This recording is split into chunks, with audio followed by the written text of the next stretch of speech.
Hello good morning everyone. Madhya Pradesh के daily current affairs में बात करेंगे 10 फरवरी के सारे महत्वपूर्ण करंट अफेयर्स की। सबसे पहले पिछले वीडियो का क्विक रिकैप कर लेते हैं हम। कल पहला प्रश्न हमने पूछा था कि मुख्यमंत्री शिवराज सिंह चौहान ने 7 फरवरी को दीनदयाल चलित रसोई वाहन को किस शहर में हरी झंडी दिखाकर रवाना किया। तो ग्वालियर से हरी झंडी दिखाकर रवाना किया है दीनदयाल चलित रसोई वाहन को मुख्यमंत्री शिवराज सिंह चौहान ने। दूसरा प्रश्न था किसने ग्वालियर कलेक्टर कार्यालय की ई ऑफिस कार्य प्रणाली का शुभारंभ किया है। तो मुख्यमंत्री शिवराज सिंह चौहान ने ग्वालियर कलेक्टर कार्यालय की ई ऑफिस कार्य प्रणाली का शुभारंभ किया। अगला प्रश्न, मध्य प्रदेश में भोज मुक्त विश्वविद्यालय द्वारा कितने शासकीय महाविद्यालयों में नए अध्ययन केंद्र खोले जाएंगे। तो 134 महाविद्यालयों में नए अध्ययन केंद्र खोले जाएंगे। इससे पूर्व मध्य प्रदेश भोज मुक्त विश्वविद्यालय के 277 केंद्र ऑलरेडी हैं। कुल मिला के टोटल जो केंद्र हैं वो कितने हो जाएंगे, 411। वैध आपके यानी कि मरीज के द्वार योजना किस राज्य में लागू की जाएगी। तो वैध आपके द्वार योजना लागू की जाएगी मध्य प्रदेश में, और मध्य प्रदेश का जो आयुष विभाग है उसके द्वारा इस योजना को लागू किया जाएगा। अगला जो प्रश्न हमारा, मुख्यमंत्री शिवराज सिंह चौहान ने कब मुख्यमंत्री आशीर्वाद योजना का शुभारंभ किया है। तो मुख्यमंत्री आशीर्वाद योजना का जो शुभारंभ है ये 7 जनवरी को किया गया। कहां से किया गया, ये किया गया ग्वालियर से। इसके अंदर 65 साल के बुजुर्गों को शामिल किया जाएगा। ठीक है, बुजुर्गों को खाना प्रोवाइड कराया जाएगा। ठीक है, और राशन वगैरह उनको प्रोवाइड किया जाएगा। अगला प्रश्न है, नवीन एवं नवकरणीय ऊर्जा मंत्री हरदीप सिंह डंग ने किस जिले में 33/11 केवी विद्युत उपकेंद्र के निर्माण कार्य का भूमि पूजन किया है। तो ये मंदसौर जिले के अंदर किया गया है ऊर्जा मंत्री हरदीप सिंह डंगे के द्वारा, नवीन और नवकरणीय ऊर्जा मंत्री के द्वारा। हाल ही में घोषित बजट में मध्य प्रदेश के किस रेलवे स्टेशन के लिए 15 करोड़ रुपए के बजट का प्रावधान किया गया है। तो ये जबलपुर का मदन महल टर्मिनल है, रेलवे स्टेशन है जिसके लिए 15 करोड़ रुपए का प्रावधान इस बार के बजट में किया गया है।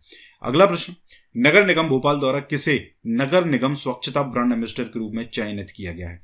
तो यह है संस्था ड्रीम भोपाल, ग्रीन भोपाल। इसको नगर निगम भोपाल के द्वारा ब्रांड एम्बेसडर के नगर निगम स्वच्छता ब्रांड एम्बेसडर के रूप में चयनित किया गया है। कल हमने 2 प्रश्न पूछे थे आपसे कि मध्य प्रदेश के खरगोन जिले में स्थित बल्लालेश्वर मंदिर का निर्माण किस सदी में किया गया था। तो जो बल्लालेश्वर मंदिर है इसका निर्माण किया गया था 13वीं सदी में। ठीक है, कहां पर स्थित है, मध्य प्रदेश के खरगोन में स्थित है। 16वीं सदी में निर्मित राव रतन का महल किस जिले में स्थित है। तो ये 16वीं सदी का मतलब काल का जो राव रतन का महल है ये मध्य प्रदेश के बुरहानपुर जिले में स्थित है। आज का आपका पहला प्रश्न है, मध्य प्रदेश में श्रम सिद्धि अभियान की शुरुआत कब की गई थी। ये प्रश्न कमेंट करके बताना है आपको। दूसरा है, प्रधानमंत्री आवास योजना ग्रामीण के अंतर्गत मध्य प्रदेश में पहला आवास किस जिले में बनाया गया था। ये 2 प्रश्न आपको कमेंट करके बताने हैं। एक और चीज, कमेंट्स करिए ज्यादा से ज्यादा, अदरवाइज पर इस सीरीज को मैं बंद कर दूंगा। इसका केवल एक ही उद्देश्य है कि आप ज्यादा से ज्यादा इस पर कमेंट करें। प्रीवियस ईयर के पेपर्स की एक टेस्ट सीरीज हमने लॉन्च करी है जिसके अंदर हम Madhya Pradesh PSC, Bihar PSC, RPSC, जिसमें बहुत सारे जीके के क्वेश्चंस ऐसे होते हैं जो एग्जाम पॉइंट ऑफ व्यू से बहुत इंपॉर्टेंट होते हैं, और पीएससी के जो प्रश्न होते हैं इस तरीके के प्रश्न पीवी या जो अदर एग्जाम्स होते हैं उनमें भी पूछे जाते हैं। ठीक है, तो इसीलिए ये सीरीज स्टार्ट करी गई है। इसमें करीब 10,000 के आसपास आपको टोटल क्वेश्चन जो हैं वो इसके अंदर मिलेंगे। इसमें 100+ के समथिंग टेस्ट होंगे। इसके अलावा मध्य प्रदेश पुलिस आरक्षक की टेस्ट सीरीज भी लॉन्च हो गई है। इसके लिए आप ऐप डाउनलोड कर सकते हैं और वहां जाके इसको परचेज कर सकते हैं। चलिए स्टार्ट करते हैं। पहला प्रश्न है हमारा, हाल ही में किस जिले की बनी हरवा खेड़ी मध्यम सिंचाई परियोजना के लिए 93 करोड़ 75 लाख रुपए की प्रशासकीय स्वीकृति दी गई है। तो देखिए, बनी हरवा खेड़ी मध्यम सिंचाई परियोजना ये मध्य प्रदेश के उज्जैन जिले की है। ठीक है, इसमें ऑप्शन इंक्लूड करना भूल गया हूं मैं। उज्जैन जिले की ये परियोजना है। इस परियोजना का नाम है बनी मध्यम सिंचाई परियोजना, और चूंकि ये हरवा खेड़ी पर बनी है, हरवा खेड़ी एक ग्राम पंचायत है, ये महितपुर के अंदर आती है, और हरवा खेड़ी के नाम से इसको हरवा खेड़ी मध्यम सिंचाई परियोजना के नाम से भी जाना जाता है। इसके लिए भी हाल ही में शिवराज सिंह चौहान की अध्यक्षता में मंत्री परिषद की एक बैठक हुई है।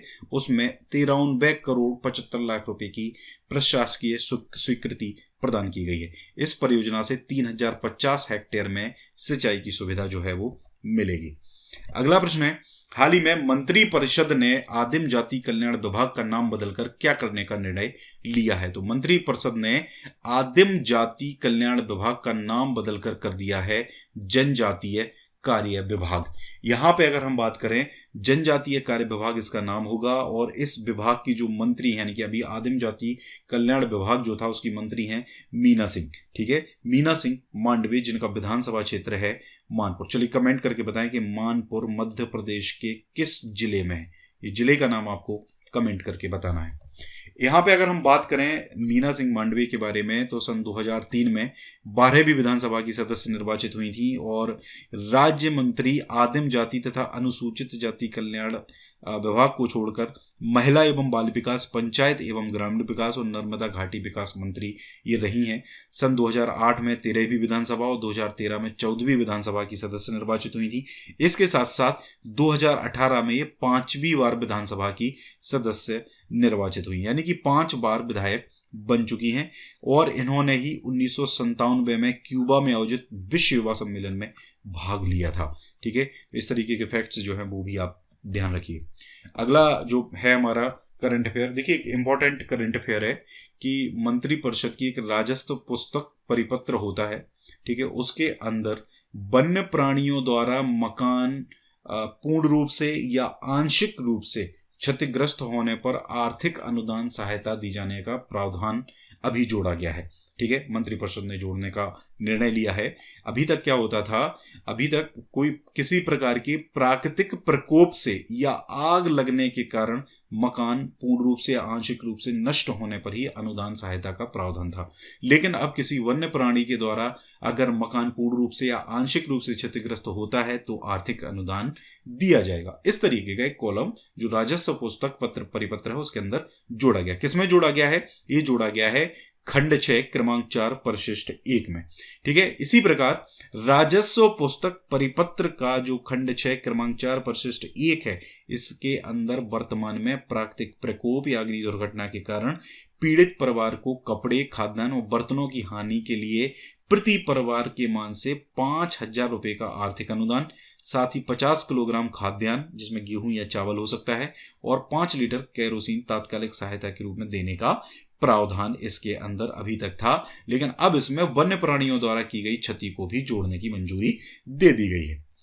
आगे अगर हम बात करें, अगला प्रश्न है हमारा, मुख्यमंत्री शिवराज सिंह चौहान ने अभी एक जो प्रगति पोर्टल है मध्य प्रदेश का, उस प्रगति पोर्टल पर मुख्यमंत्री ग्राम सड़क योजना, स्वच्छ भारत मिशन ग्रामीण phase 2, Madhya Pradesh rural connectivity project, बीना सिंचाई परियोजना, श्यामरी मध्यम परियोजना और बंडा सिंचाई परियोजना की प्रगति की समीक्षा अभी हाल ही में करी है। ये इंपॉर्टेंट करंट अफेयर्स नहीं है, लेकिन इसमें जो आपको कंटेंट में देने वाला हूँ वो इंपॉर्टेंट है। और देखिए एक चीज़ हमेशा याद रखिए, करंट अफेयर्स का मतलब ये होता है कि जो इम्पोर्टेंट है मध्य प्रदेश का करंट अफेयर आपको सिर्फ वो ही पढ़ना है। अलग अलग, मुझे पता है बहुत सारे ऐसे यूट्यूब चैनल्स चल रहे हैं जिन पे बहुत सारे व्यूज़ भी आते हैं। ठीक है, सबका अपना अपना काम है, लेकिन आपको करंट अफेयर्स पे रिसर्च नहीं करना है। आपको ऐसा करंट अफेयर नहीं पढ़ना है जो एग्जाम पॉइंट ऑफ व्यू से इम्पोर्टेंट नहीं हो। ठीक है, यहाँ पे ये करंट अफेयर इंपॉर्टेंट नहीं था, बट इसके साथ साथ और जो चीजें हैं वो इंपॉर्टेंट हैं। देखिए, मुख्यमंत्री ग्राम सड़क योजना की अगर बात करें तो पंचायत और ग्रामीण विकास विभाग के साथ वन विकास के माध्यम से क्रियान्वित किया जा रहा है इस योजना को। मतलब 2 डिपार्टमेंट इसमें आपके शामिल हैं। सामान्य क्षेत्र में 500 और अनुसूचित जनजाति वाले क्षेत्र में 250 से कम आबादी के सभी राजस्व ग्रामों को सिंगल कनेक्टिविटी द्वारा पुल पुलियों सहित 12मासी सड़क संपर्क जिसमें ग्रेवल की सड़कें शामिल हैं से जोड़ने के लिए मुख्यमंत्री ग्राम सड़क योजना की शुरुआत करी गई थी। यानी कि सामान्य क्षेत्र है तो 500 से कम आबादी, अनुसूचित जनजाति क्षेत्र है तो 250 से कम आबादी के गांवों को जोड़ना है इस योजना के थ्रू, मुख्यमंत्री ग्राम सड़क योजना, जैसा कि आपको इसके नाम से ही समझ में आ रहा होगा। इस योजना का शुभारंभ किया गया था 2010-11 में। इस योजना में अभी तक 19,709 किलोमीटर ग्रेवल और बीटी सड़क सहित पुल पुलियों का निर्माण कर 12मासी एकल संपर्कता बनाने का लक्ष्य रखा गया है। और 19,709 किलोमीटर का लक्ष्य है, जिसमें से 18,609 किलोमीटर की सड़कें जो हैं वो बन चुकी हैं और इसमें टोटल जो इन्वेस्ट हुआ है वो हुआ है 3377 करोड़ रुपए। ठीक है, तो आपको ये ध्यान रखना है कि इसमें भी कितनी सड़कें बन चुकी हैं। 18,609 किलोमीटर की सड़कें बनाई जा चुकी हैं। लक्ष्य कितने का है, बननी कितनी है, 19,709। स्वच्छ भारत मिशन ग्रामीण फेज 2, इस मिशन में पंचायत और ग्रामीण विकास विभाग के अंतर्गत जो ग्राम पंचायत और जो हितग्राही द्वारा स्वयं के द्वारा सामुदायिक शौचालय, व्यक्तिगत शौचालयों का निर्माण कराया जाता है। ठीक है, तो ग्राम पंचायतों के द्वारा भी कराया जाता है, हितग्राही अगर खुद कराना चाहता है तो वो खुद भी करा सकता है।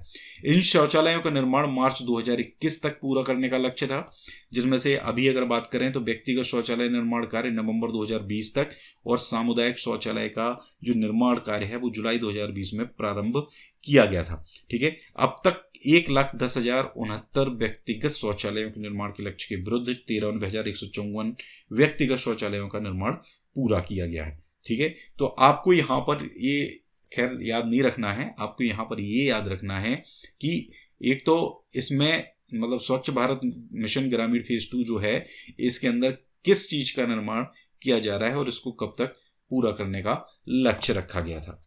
अगला प्रश्न है Madhya Pradesh rural connectivity project.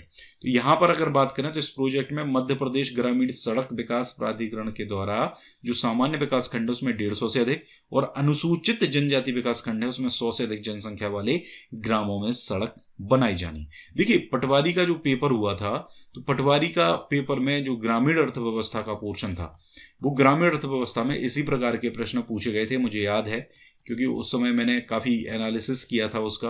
अब तो खैर एनालिसिस नहीं करते हैं। तो ये मतलब इस तरीके के जो कंटेंट हैं ये पटवारी टाइप का जो एग्जाम है उसमें पूछा जाता है कि भाई जो सामान्य विकास खंड उसमें कितनी जनसंख्या से मतलब मध्य प्रदेश रूरल कनेक्टिविटी जो प्रोजेक्ट है उसमें कितनी जनसंख्या ली जाती है या अनुसूचित जनजाति विकास खंड में कितनी जनसंख्या ली जाती है। और इसमें मध्य प्रदेश में निर्मित हो चुकी करीब 10,000 किलोमीटर ग्रेवल मार्गों का डामरीकरण करके 12मासी संपर्कता प्रदान करने और दोहरी संपर्कता वाले 510 किलोमीटर नवीन कार्यों के निर्माण का लक्ष्य रखा गया है, जिसको मार्च 2021 तक पूरा किया जाना है।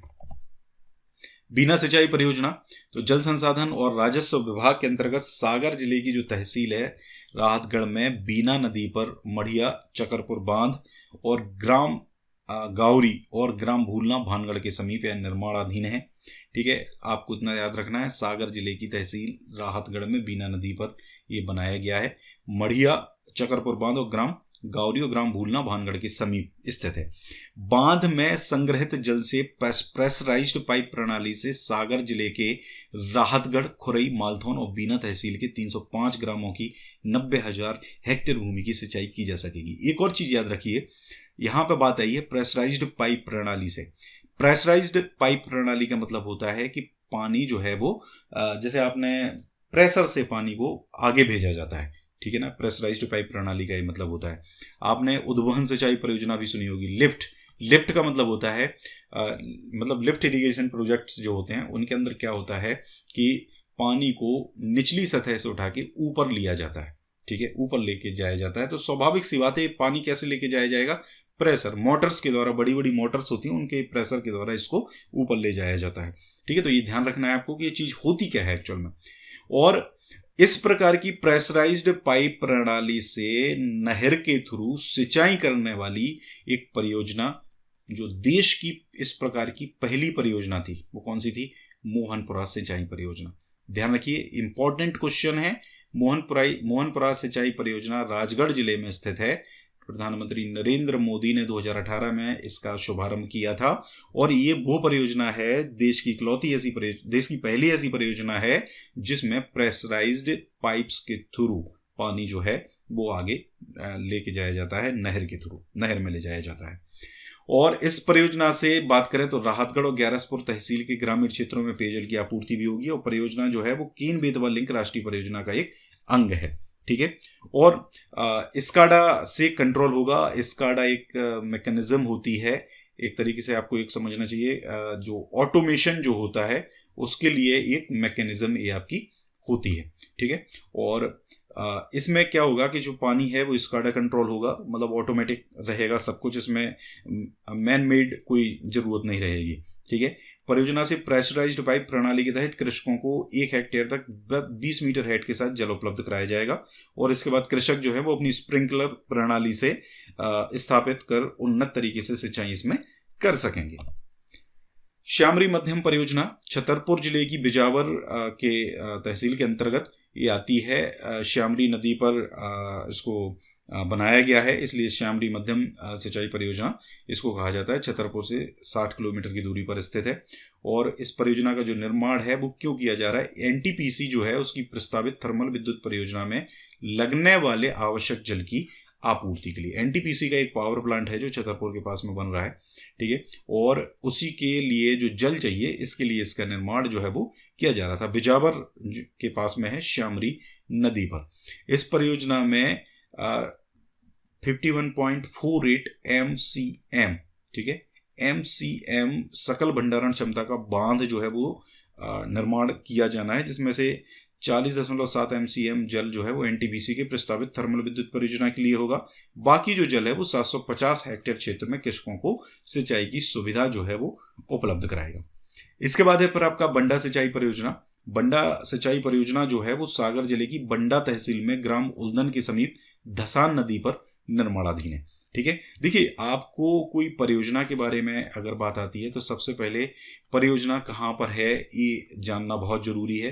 परियोजना की लोकेशन क्या है, किस जिले में स्थित है, किस ग्राम में स्थित है, ये पता होना जरूरी, क्योंकि ग्राम के नाम से जनरली उसका नाम होता है। जैसे ये बंडा परियोजना है तो बंडा के कारण इसको बंडा परियोजना कहा जा रहा है। दूसरा, एक किस नदी पर है, ये बहुत इंपॉर्टेंट है, ठीक है, किस नदी पर बनाया गया, क्योंकि व्यापम का जो पैटर्न है एक्चुअल में उस पैटर्न के हिसाब से जानना बहुत ज्यादा जरूरी है। तीसरा, उसमें कितना इन्वेस्टमेंट हो रहा है, तो अगर ये चीज अवेलेबल है तो ये चीज भी आपको पता होनी चाहिए। और इस जो बंडा सिंचाई परियोजना है इसके माध्यम से सागर जिले का जो सागर है, बंडा है, शायगढ़ है, मालथौन और छतरपुर जिले का जो बक्सवाहा ब्लॉक है उसके 303 ग्रामों की 80,000 हेक्टेयर भूमि में सिंचाई की जा सकेगी। इस परियोजना को दिसंबर 2023 तक पूरा करने का लक्ष्य जो है रखा गया है। राज्य सरकार ने इस परियोजना के लिए 2610 करोड़ 54 लाख रुपए प्रदान किए, जिनमें से 252 करोड़ रुपए व्यय हो चुके हैं, ठीक है। आपको बजट याद रखना है, इसका बजट जो है वो कितना है। अगला प्रश्न है 2 दिवसीय मंथन 2021 का आयोजन कहाँ किया जा रहा है? तो 2 दिवसीय मंथन 2021 का जो आयोजन है भोपाल में किया जाएगा। हम पहले भी इसके बारे में डिस्कस कर चुके हैं। और वर्तमान परिदृश्य में तेजी से बदलती हुई चिकित्सीय आवश्यकताओं, शैक्षणिक प्रगति, तकनीक क्रांति के बीच प्रदेश की चिकित्सा और स्वास्थ्य सेवाओं को आत्मनिर्भर बनाने के लिए मुख्यमंत्री शिवराज सिंह चौहान के नेतृत्व में भोपाल में 2 दिवसीय मंथन 2021 का आयोजन किया जाएगा। अगला है जल जीवन मिशन के क्रियान्वयन में मध्य प्रदेश का देश में कौन सा स्थान है? तो मध्य प्रदेश जल जीवन मिशन के क्रियान्वयन में तीसरे स्थान पर है देश में। और वर्ष 2020-21 तक निवाड़ी और बुरहानपुर जिलों में 100% कवरेज का लक्ष्य रखा गया है। यानी कि नल जल जो प्रोवाइड कराया जा रहा है, मतलब पूरी जो ग्राम हैं उनको नल के जल से कनेक्टिविटी प्रोवाइड कराने का लक्ष्य जो है वो इसके अंदर रखा गया है। इसमें निवाड़ी और बुरहानपुर का जो लक्ष्य है 2020-21 का। इसी प्रकार 21-22 में भोपाल, दतिया, इंदौर, मुरैना, नरसिंहपुर, राजगढ़, उमरिया सहित कुल 7 जिले पूरी तरह से कवर कर लिए जाएंगे। बाकी जो जिले हैं वो 2023 तक पूर्ण कवर करने का लक्ष्य निर्धारित रखा गया है। और जल जीवन मिशन की बात करें तो प्रधानमंत्री नरेंद्र मोदी के द्वारा 15 अगस्त 2019 को जल जीवन मिशन की घोषणा की गई थी। मध्य प्रदेश में जून 2020 से इस मिशन का क्रियान्वयन जो है वो आरंभ हुआ है। तो ये सबसे महत्वपूर्ण चीज है, ये आपको याद रखनी होगी। अगला प्रश्न है भोपाल के पत्रकार और साहित्यकार राम अधीर का हाल ही में निधन हो गया। वे मूलतः कहाँ से थे? तो इनका जो जन्म है ये महाराष्ट्र में हुआ था। महाराष्ट्र के ही ये थे, भोपाल में आके रहने लगे थे। पत्रकार थे, साहित्यकार थे, ये ध्यान रखनी है दोनों चीजें आपको। साहित्यिक पत्रकारिता में विशेष स्थान इन्होंने बनाया था अपना। और गीत विधा पर केंद्रित पत्रिका संकल्प रथ के ये संपादक भी थे, ठीक है।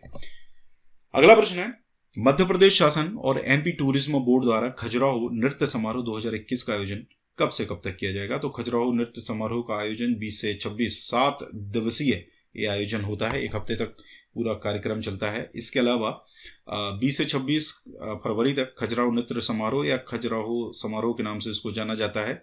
इसका आयोजन मध्य प्रदेश शासन और एमपी टूरिज्म बोर्ड के द्वारा किया जाना है। और अलाउद्दीन खां अकादमी जो है वो भी इसमें सहयोग देती है। संस्कृति विभाग जो है वो मध्य प्रदेश का, यानी मध्य प्रदेश शासन लिखा है, यानी कि मध्य प्रदेश का जो संस्कृति विभाग है उसकी बात हम यहाँ पे कर रहे हैं। साथ में एमपी टूरिज्म बोर्ड भी इसमें सपोर्ट करता है, चूंकि खजुराहो एक आपकी टूरिस्ट प्लेस है। दूसरी चीज, मांडू जो है आपका धार जिले में स्थित मांडवगढ़, इसमें 13 से 14 फरवरी यानी कि 2 दिवसीय मांडू फेस्टिवल का आयोजन किया जाएगा। ये दोनों ही फेस्टिवल आपको याद रखने होंगे। तो गाइस, ये पूरा था हमारा आज का करंट अफेयर का वीडियो। आपको कैसा लगा वीडियो कमेंट करके जरूर बताइए। ज्यादा से ज्यादा कमेंट करिए, शेयर करिए वीडियो को ज्यादा से ज्यादा। Thank you very much.